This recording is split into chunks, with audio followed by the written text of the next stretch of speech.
Welcome to the Louise Gallery and Studio video channel. In this video I'd like to show you how to do both contemporary and traditional type of fabrics and papers for your journals, but also to make wonderful collages and also to really experiment with mediums and the substrates on which you put them.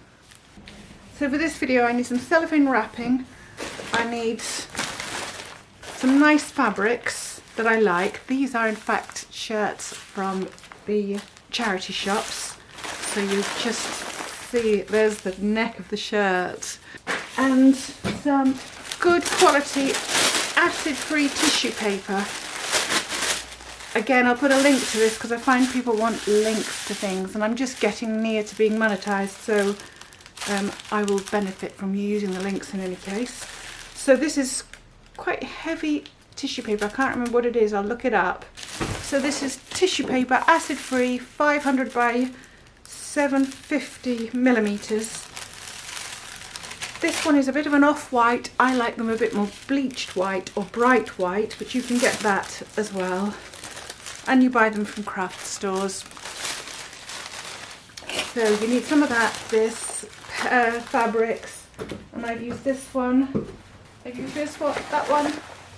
I've used a plain curtain lining, and that one, which is really nice because it's got that lovely, delicate, suggestive texture on it. And it's up to you. I mean, pattern stuff is beautiful as well. I liked that one too. That's a little dress that I got from a charity shop. It's up to you. And the idea again is I'm going to probably sew these together. They can be used for book covers as well, because once your paper is on the back of them, the glues don't soak through, and you can use them for book covers because they're fabric based and they will bend and not rip when they bend with use on the spines. So they're really good stuff. It's really good stuff to play with.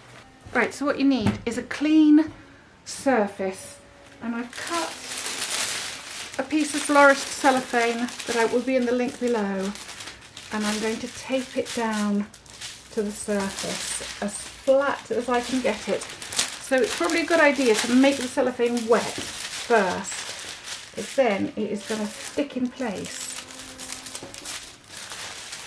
You can get it as flat as you can and then tape it down and stick it in place with its own dampness. So I don't want wrinkles in this, any creases in this, or I want it to be, there we go, nice and flat. There's a bit of a bubble there, I'm just going to get it out. There you go. Right, now that's going to stick in place just from being wet. Then I'm going to spray this with water so that when I put my fabric down, and this is a very fine muslin which will be dead pretty and delicate when it's been done and look like this sort of lovely lace, intricate lace work. So, and again, spread that out flat, as flat as I can get it, with the warp and the weft even. Now this is for the tissue paper, so you have to know that you've got enough that your tissue paper is going to sit nicely on top of it. Right, once that's nice and flat, you can then start working on it. And what I would do is put a layer of cellulose glue, starting from the middle and going out to the edges, keeping the whole thing flat. And what you're doing, of course, is sticking it down to the cellophane, but once you've finished, you can pick the whole lot up. The cellophane will lift it up nice and flat and you can go and lay it somewhere to dry. The cellophane is purely to keep it movable to a flat position somewhere else, in case you can't just leave it here while it dries, for the duration that it dries. And the glue, this first layer of glue, is to give you some adhesion when you first put the first layers of what we're going to do on it. Right, what I'm going to do is a lovely abstract lace work, and I'm going to just get loads of lovely bits of thread. And it's going to be lovely because when it's finished, you won't know whether it's been embroidered or how it's come about. And take it right to the edges and just build up an abstract composition however you like. And of course, when you actually make the paper from this piece of fabric and the tissue paper above, it doesn't matter, does it, what happens really in the abstraction, because you'll take a piece that you like from it. It won't matter where the abstraction is. The composition doesn't really matter. It's going to be how it looks at the end. When it's cut up, you can just throw it on there. I've done a red one which I'll show you later where I've just literally thrown the threads on. And we're just going to build this up until I've made a nice abstract. And I've got tons of different coloured threads. They're all cotton based and they add such a lovely amount of texture and interest onto the whole thing. So it's just a question of doing it, enjoying it and experimenting as per usual. So there's some glue on there and I'm going to apply some glue as well. You know, just what happens is if you get a bit of glue, you could just get it to stay in place a bit more. You can sort of put points down where it's going to stay.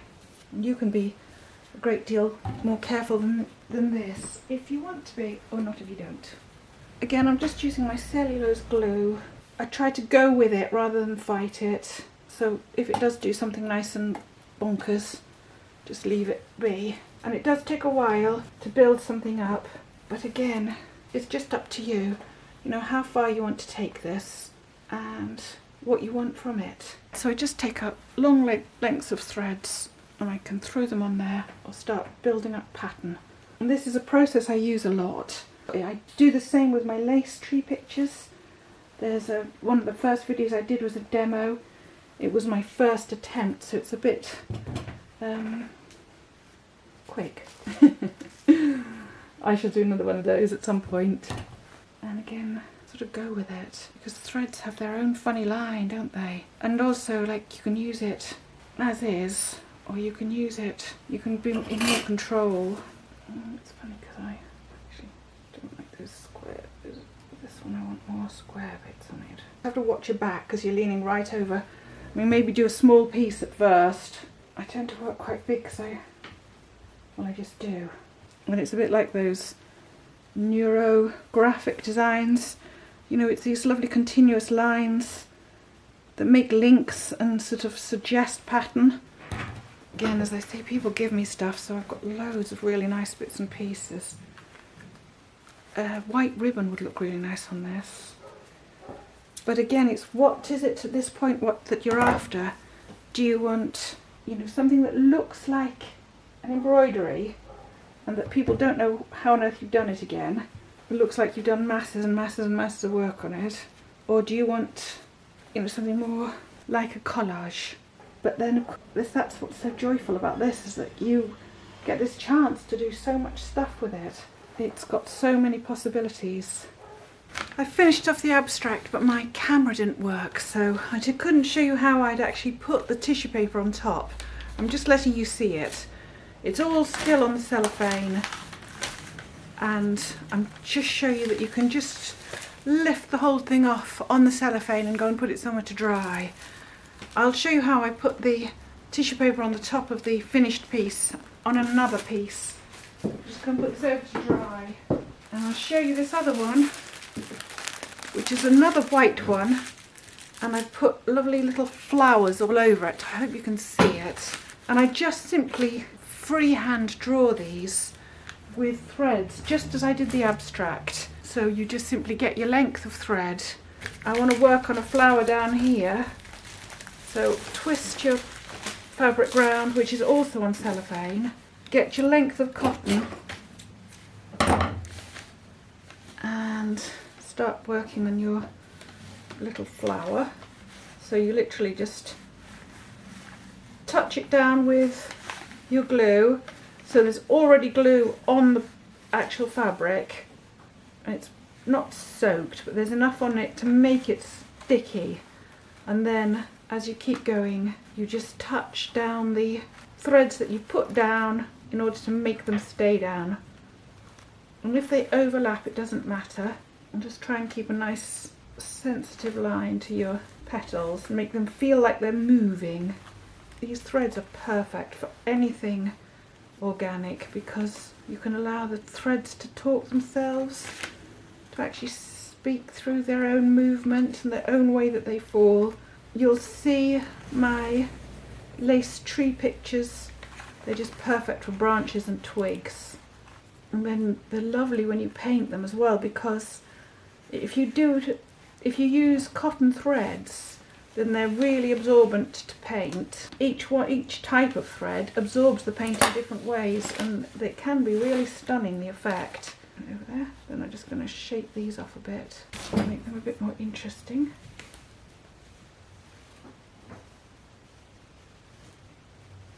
But then that's done, you see. It doesn't matter that they overlap. I think I'll put another leaf down here and just show you how you do it. Put a bit of glue in just to make the thread stick. Make it nice and expressive. There we go. And then down to that bit. So these are the veins of the leaf. And up. Make it nice and expressive, like I said. So you've got a lovely little leaf like that. Then you can start taking it down to make the veins. There. Up. More glue just to make it stick in place. And just take it down the edge of the leaf. Make another vein. Up again. And you can see it does it. It sits so beautifully because of the way the thread actually lies. There we go. And then the last bit you can just snip off. Oops, I'm sticking my finger. There, that's a little leaf. Just have a quick look, see if there's any more that I want to put on there. Turn it round so you don't mess it up. What I should do is show you how to do this with coloured threads, and you'd be able to see it a bit better. I just wanted the lace-like look as well, but coloured threads would look lovely on this. What about anything else? No, I think that's okay now. I mean, I could go on, but it's the effect I want. I'm not looking for a masterpiece. I just want one more flower here, and I can overlap it a bit. If you can do this in stages and let the first layers dry, then the second layers don't sort of disrupt the first layers so much. You know, you're not battling the two glued bits, you're just doing one layer at a time. But you don't always have the luxury of allowing things to dry all the time, do you? Or the patience. More like patience with me. But as you can see, it doesn't have to be perfect. In fact, it's nice when it's not. It's nice when it's really expressive. They are beautiful, aren't they? And then cut anything that's extra, that's got nowhere to go, because otherwise your eye will see the end thing, the end of the thread, and I don't like that. And now, once you're happy with your design on your fabric, you get another piece of cellophane, and just to make it easier to move your piece of tissue paper, you get your clean tissue paper, apply the cellulose glue or wheat starch glue all over, starting from the middle and working out, so you keep it as uncreased as possible and as flat as possible. I mean, it really doesn't matter if it gets creases in it, but this is how you try to keep them out. And you've got it on a piece of cellophane or on a cut open plastic bag. Just need something that it's not going to stick to, that helps you to transfer it. And of course it starts to stretch once it's wet, so there's going to be some creasing. Okay, so now you've got it on the cellophane. Bring back your actual piece, all movable because it's on the cellophane, all nice and flat. And then you get your piece of tissue paper and you place it over the top.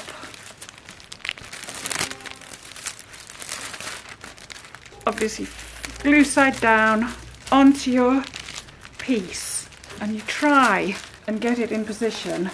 I mean, this is when you could possibly do with a hand, but because it's on the cellophane, it really does make it much, much, much more manageable than if you, I mean, I'd find this almost impossible by hand, you know, if you tried to lift it all up and lay it down. And you can move it a bit as well once it's on there. And then, when you're happy with where it is, now all you do is smear it over like you would a felt work. You smear it over, press it into it with a cellophane. Then you can lift off the cellophane and make sure that the tissue paper is still fixed down. And your cellophane obviously can be reused. Right, and I'm just going to go over it with a bit of glue, and I'm just working the paper into all the spaces between threads, just so that the actual tissue paper is touching down onto the fabric. From that you don't get sort of opaque bubbles.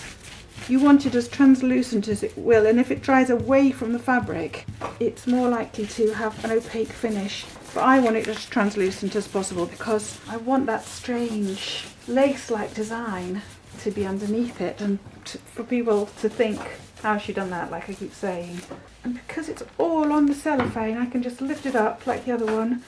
You don't need to make sure it comes off the cellophane because it will. You've got the fabric against the cellophane and it will peel off when it's dry. So I'd also done one like this, which is fabric again with red thread just thrown all over it, and then the tissue paper laid on top. When it dries, it's a bit runkled and sort of tensioned, but it will, you can put that underneath a heavy board and it will dry flat. Okay, I hope you like it. Thanks very much. So there's the flower lace piece, and I'm just going to show you taking off the cellophane. Because it's mainly dry, this cellophane just peels off, and as you can see, you're left with this lovely lace-like look. I think that's the paper side to it, is it? No, that's the fabric side. And there's the paper side, and it's just so pretty. And that you could do much more finely, much more detailed design. And also you can try painting it. So what I will do now is get a sharp pair of scissors, these ones are pretty rubbish, and simply cut neatly around the edge of the paper. And I don't mind that I cut off some of the design. It won't fray and it won't pull off because it's trapped between the paper and the fabric. And then you can momigami this. I mean, for instance, this one has been, I've started to manipulate it, and you can scrunch it up and break the tension of the cellulose glue on the surface and the tension of the tissue surface, and you end up with a really, well, it's very durable, it's strong, you can sew into it, you can glue onto it, you can paint onto it. So from here is another avenue that you can take. So that's that one, and there is the abstract. That's the fabric side, and there is the cellophane on it. Touch the book, it's got mucky there, but the rest you just peel off. It's just got a bit more to dry. You can keep the cellophane. That's the side with the fabric, and that's the side with the paper. But that just needs to dry a bit more, and then I can trim it to whatever size I like. Put all these things to one side. This is a piece that I made, same process. Oh no, that's 2 pieces of tissue paper.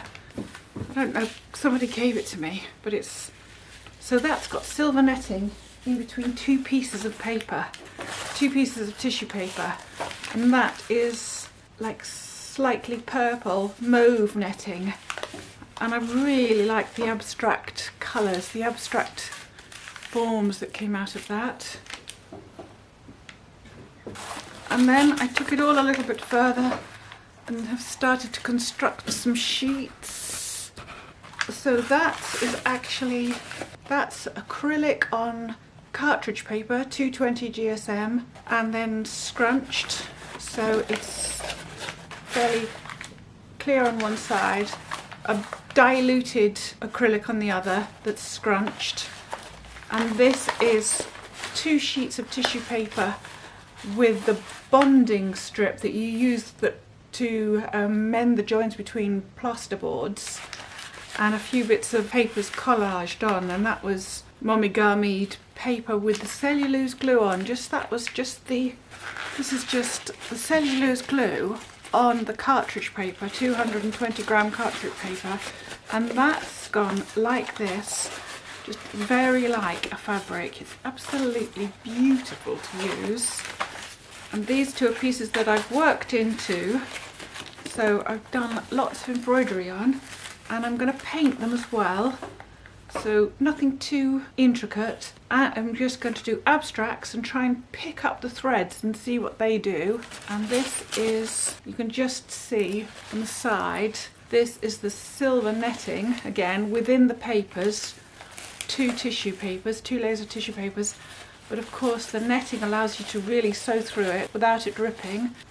I've got some lovely textures there in the sewing, and I shall take it right across and again paint it in a thin diluted glaze of acrylic to see what happens to the threads that I've added. And I'm also probably going to add some different types of sewing. So on this side I've got the embroidery in embroidery thread, and I've just sort of concentrated on making abstract marks. On this side I'm going to get the sewing machine out and see what happens with the sewing machine on this side. This paper was the curtain lining paper with tissue paper and sewn through with embroidery threads. And one more sheet to show you. This was the Momigami acrylic papers, one side painted blue and the other yellow. There's a few different types here, and that's between 2 sheets of tissue paper that's been scrunched up, kneaded, but I shall knead it again because I want the whole thing to be quite soft. At the moment it's very parchmenty because the cellulose glue dries with quite a thick finish, but it can be broken and cracked and softened by folding and kneading again until it's more like a soft fabric. And the only reason why I want it to go like a soft fabric is because I want the whole book, the little journal in the end, to have that look and feel of both fabric and paper. And I want it to be stitched and worked on, so it's almost like a book of spells. Very, very feminine in the sense that it's magical and contains feminine knowledge in a strange tactile lateral reference. And finally, for this video I just want to show you what the next stage on is going to be. So the next stage on is going to be painting the papers that we've made and seeing what sort of marks and stuff come out on them. When you take them the next stage further, see what happens to them. So that was the tissue paper on already Momigami paper that was just acrylics and cartridge paper. And this is just lovely. This is just cartridge paper, but look how beautifully this happens. So you just, it naturally comes out because of the creases, and you can get a cloth and dampen it down and just smear that over, and again it has this fabulous effect, and you can just leave it like that. And the other side, which is the acrylic side, also just comes out beautifully when you just rub paint on. It's so lovely. Okay, so I'm going to really experiment with all this next time. So look out for my next video. Thanks very much. I hope you get something out of this. I hope it inspires you to do more things. If it does, please remember to like and subscribe. Oh, and also I forget, if you press the notification button, you'll be told when the next video is coming up. all the best. Thanks for watching.